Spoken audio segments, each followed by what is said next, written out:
Before we mix up our cake batter, let's line our baking pans with parchment paper and grease them to ensure our cakes come out easily. Then we will set our oven to 170 degrees Celsius and let it preheat so it's ready to bake our delicious cakes.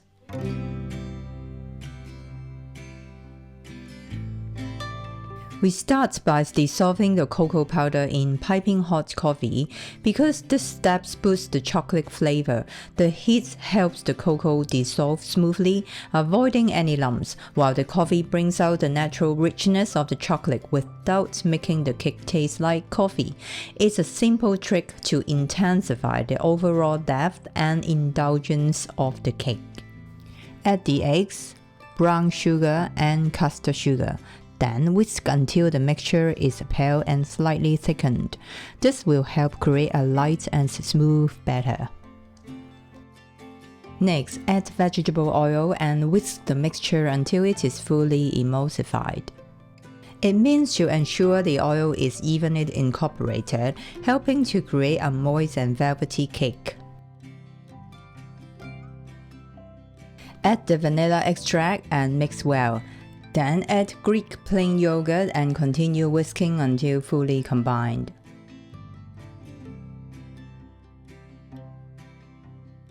Add the cool to room temperature coffee cocoa mixture and whisk until everything is well blended.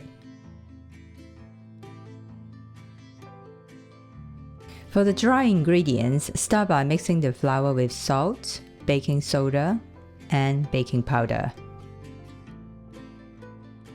Next, sieve the dry ingredients mixture into the wet batter.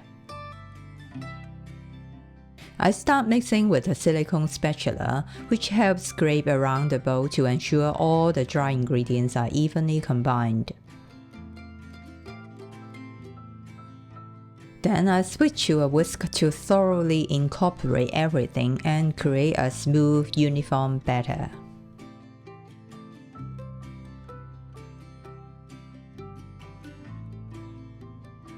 To get 2 even layers, I wait the batter to divide it equally. This is a handy hack for making sure your layer cakes turn out perfectly even every time.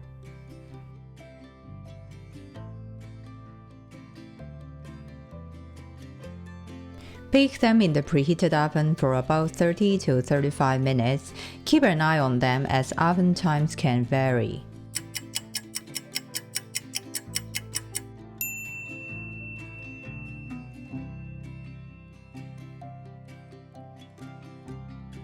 Let the cakes sit in the pans for 10 to 15 minutes to cool slightly. Then remove them from the pans and transfer them to a wire rack to cool completely.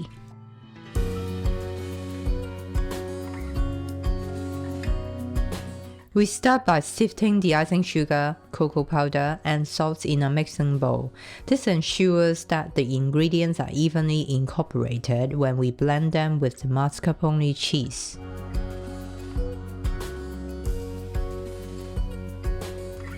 To enhance the flavor, we are adding vanilla extract to the double cream. Vanilla and chocolate complement each other beautifully, bringing out the best in both. Add the mascarpone cheese and the sifted cocoa icing sugar mixture into a mixing bowl. I like to use a silicone spatula to gently mix them together a bit before using a mixer. This helps keep the powder from flying everywhere. Mix at medium speed until everything comes together and resembles the texture of chocolate cookie dough. Your mixture should look thick and sticky, similar to this. Add half of the vanilla double cream to the mixture and blend at medium-low speed for about 10 seconds. Then add the remaining double cream mixture and continue to beat until the frosting is smooth and spreadable.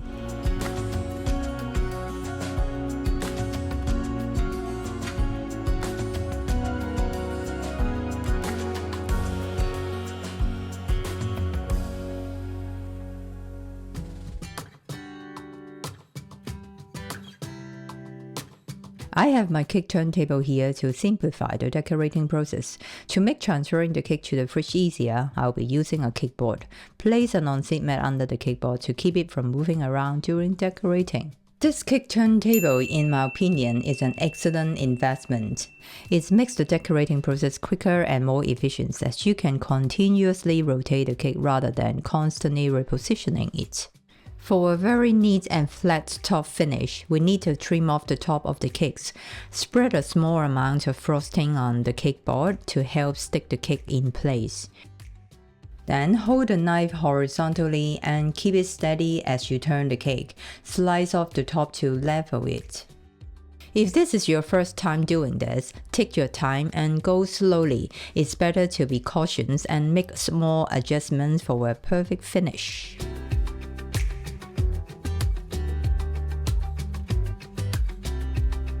Remove the trimmed tops of the cakes, but don't throw them away. You can use them to make cake pops or just enjoy them as a treat.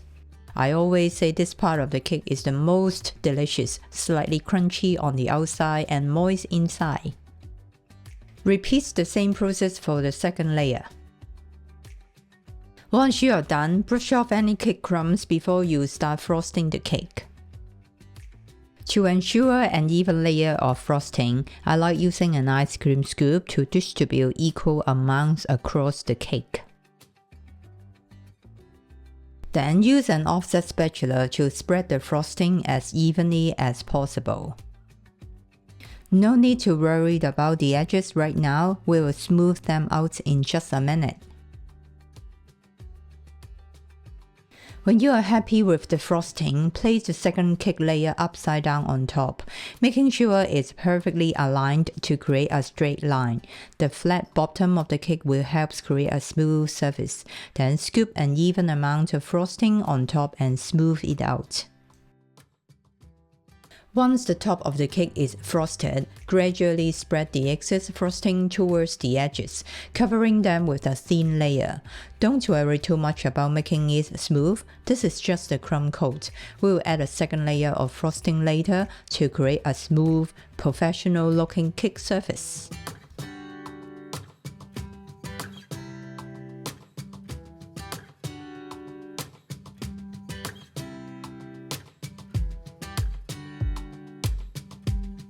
Then use the edge of the spatula to tidy up the excess frosting on top by gently pushing it inward towards the center of the cake. Each time before tidying up the frosting, wipe the excess off the spatula on the edge of the bowl. Once you are done, place the cake in the refrigerator to chill until the frosting is firm to touch.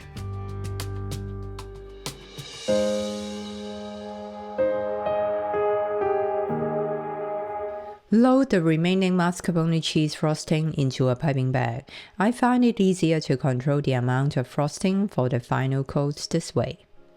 For this step, it's helpful to have an offset spatula. A dough scraper with a flat side is perfect for keeping it against the cake board while smoothing out the sides of the cake, and a bowl on hand. Cut a medium hole in the piping bag and ensure the cake is well chilled. The frosting should be firm to the touch, not tacky or sticky. Start by piping a layer of frosting on top of the cake. Gradually spread it into an even layer, pushing any excess frosting towards the sides as well. The goal here is to cover the entire cake with frosting and add more as needed. Once you have covered the cake, you now can use the offset spatula to smooth out the frosting, giving it a slightly smooth surface.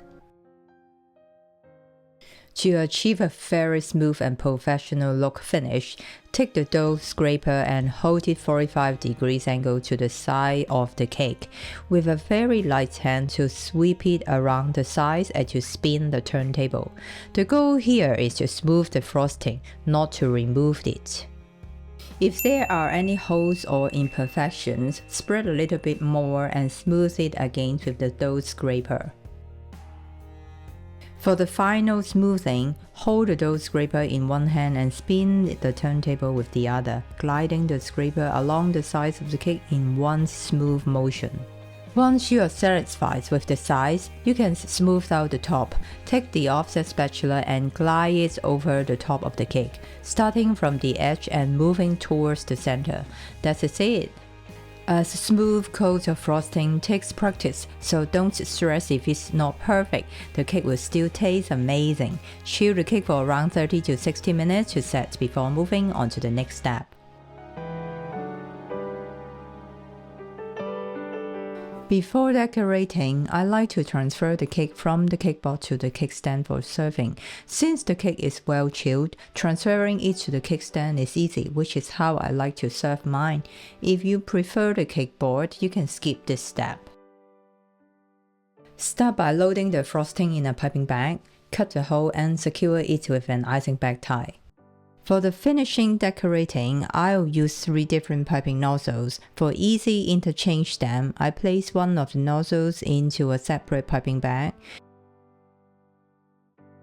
Insert the bag with the frosting. Then I can start piping as usual.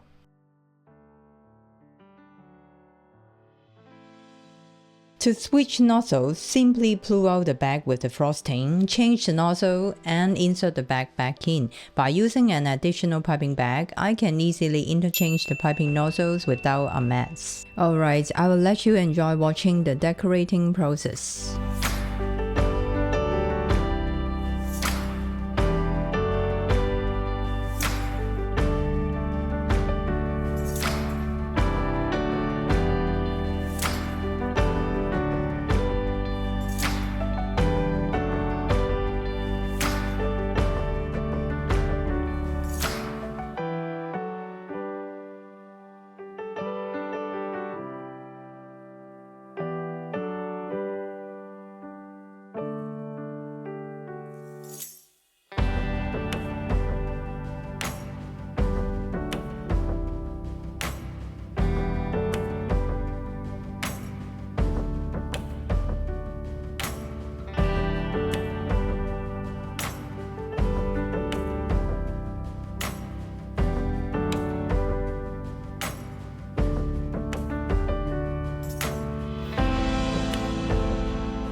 I hope you enjoy this chocolate yogurt cake recipe and give it a try. If you do, I would love to hear how it turns out, so feel free to leave a comment below. If you enjoyed this video, please like, share it with your friends and family, and subscribe to my channel for more delicious recipes. Thank you so much for joining me in the kitchen today, and I will see you all in my next video. Bye for now.